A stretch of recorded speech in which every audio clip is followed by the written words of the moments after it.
Hey guys, what is up everybody? Welcome to a new video. In today's video we're gonna talk about this guy, Triumph Tiger Sport 660.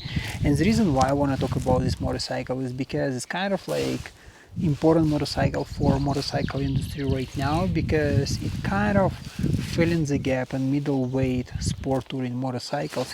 This is the only one who offers triple engine in this segment.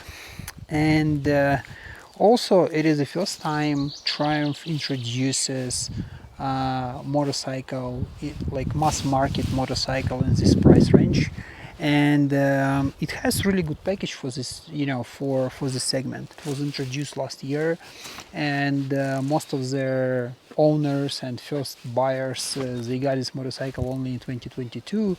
So I would say it is 2022 model, and this is the first time this model been in the market. And when you stand next to this motorcycle, you kind of feel that it is like really high quality premium built motorcycle. Nice color scheme, so it's 3-tone color scheme. I really like it because there are two more options offered by Triumph, but I think that this red, gray and black looks premium, and basically exactly this color is a little bit more expensive than two others. Triple Triumph engine right here, Michelin Pilot 5 tires, which are super sticky. Whenever you're leaning in the corner, they just grippy, they hold you there, no problem with them at all.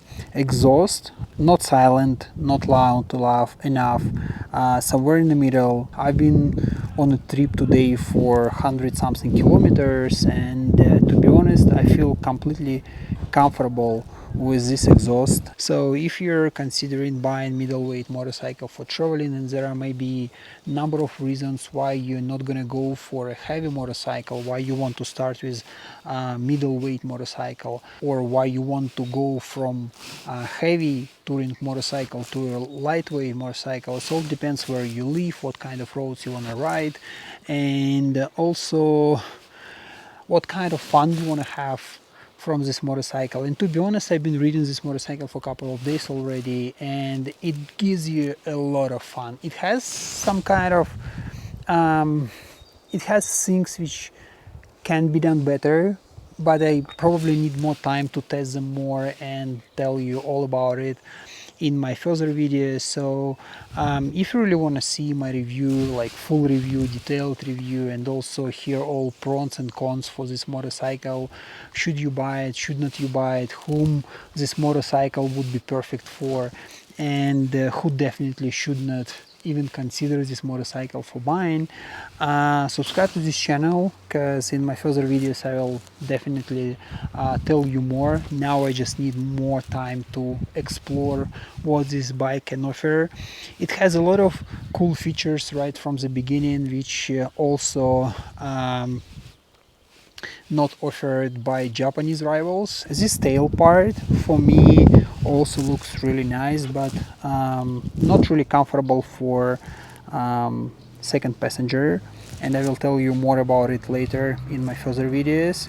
One of the features which I really like is integrated mounts for luggage. You just need to buy side bags, and you clip your bags here, and they're already in their own place. The digital dashboard is one of the coolest things here, because it's super intuitive, super easy to understand, it's easy to read in any condition, so daylight, at night, everything is in the right place, right colors, readable, clean. So I really like it. And what is important, you can extend your motorcycle functionality with extra modules for this infotainment system, and again I will tell you more about it in my further videos. But in general, it is only one in a class which offers the package nobody can replicate for now, or nobody else offering right now. I'm kind of excited about this motorcycle. That's why I decided to test it, to ride it for a few days, and then come back to you and give you my personal opinion on this bike. Is it really filling the gap? So I'll try to answer this question. Is it really filling the gap in middleweight touring segment in motorcycles right now. Yeah, stay in touch. I'll see you in the next one. Cheers.